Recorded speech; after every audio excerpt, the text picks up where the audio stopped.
Good evening, I'm Pete Macaulay. It's my privilege to be your Master of Ceremonies tonight. On behalf of the Liz Dengate Thrush Foundation, welcome, welcome, welcome, or in other words, WWW.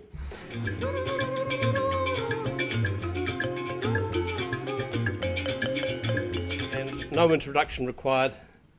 Peter Dengate Thrush, please take the stage. Ladies and gentlemen, thank you all so much for supporting the Foundation and its work by your attendance tonight. It's a fantastic pleasure to see so many friends, business colleagues, and the new Foundation that we're launching tonight is very grateful for your support. The genesis of the idea of the Foundation came from Keith Davidson, then President of Internet New Zealand. Keith, can you stand up for a minute? Take a bow.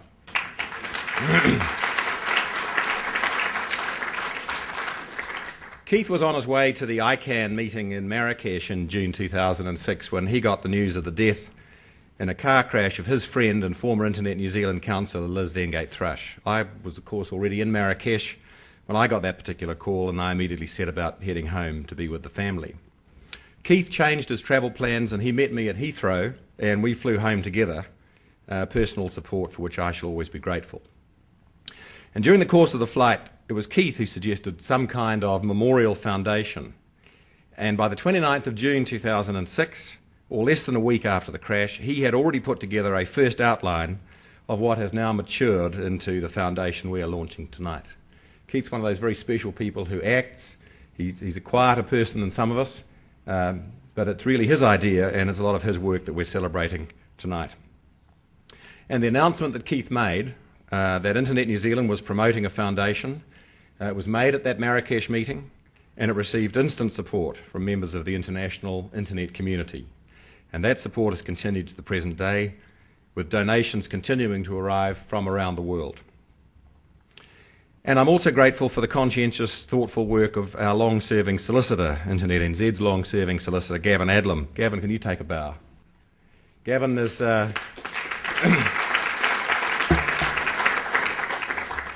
Gavin drew up the trust deeds and attended to registration of the Foundation as a registered charity, and those of you who know Gavin know what a good job he does, so Gavin, thank you for that. So while we're talking law and legal things, let me just explain a little bit, and this is the entire limit of my knowledge of such matters.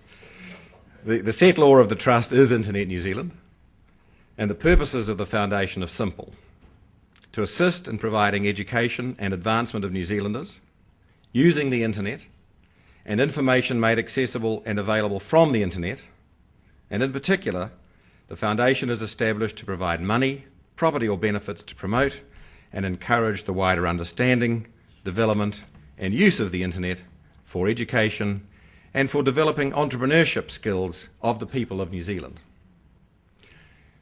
So that's the purpose.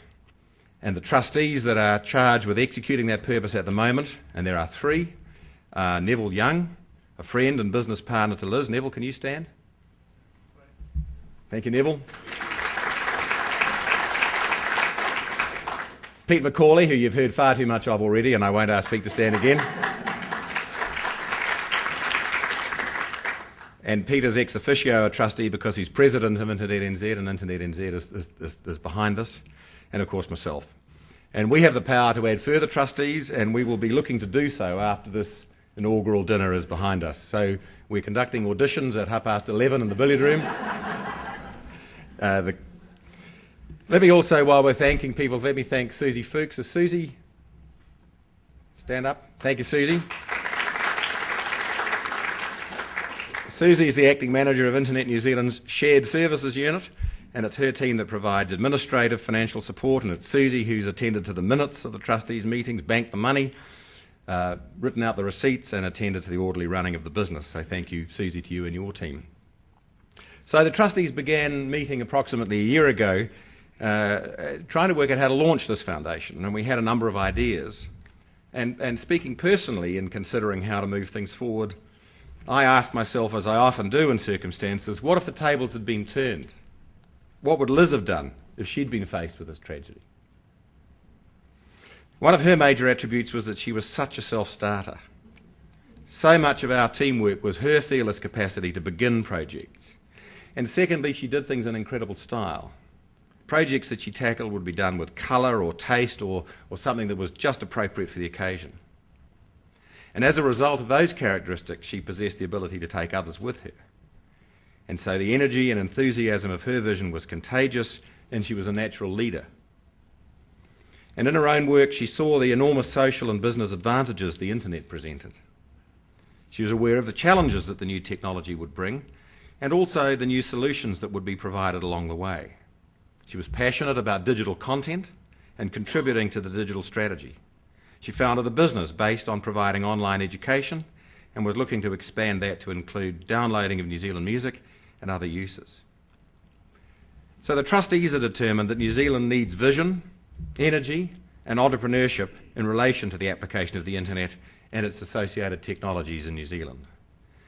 The trustees have resolved to award individuals and organisations that demonstrate those characteristics. We are going to make awards annually using the interest of the foundation capital and supported by dedicated fundraising, and I'm sure you'll hear more about the auction and other activities to get that money rolling in, to fund people and projects that reflect Liz's qualities. We will be looking to encourage and acknowledge self-starters. We will be looking for people and projects with style. And most of all, we will be looking for contributors to the New Zealand way of life, and our highest award will go to the most fearless, the entrepreneurs. Now, you'll hear shortly from individuals about the different categories of awards that we are announcing tonight. And because this is my last opportunity, let me thank in advance the people who are going to present those: Jim Higgins, Marilyn Cade, Neville Young and Paul Swain. So thank you guys for your role in leading those individual awards.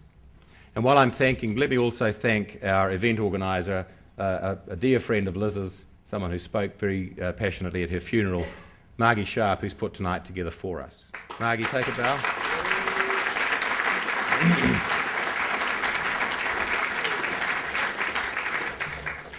So coming back to the awards, we will be forming expert panels to draw up the judging criteria, do the advertising and make the judging decisions. We will widely publicise these awards and we will be inviting applicants to submit applications. Awards themselves and awarding the cash will make up the annual foundation dinner next year, because this is going to be an annual event. We anticipate moving it to Christchurch, Auckland, some of those other cities that apparently exist outside of Wellington, to recognise the contributions that are going on all over the country.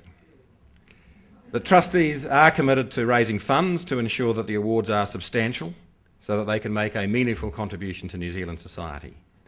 So thank you again. Your support of the foundation tonight is greatly appreciated, and the trustees look forward to your continuing support into the future. Enjoy your evening.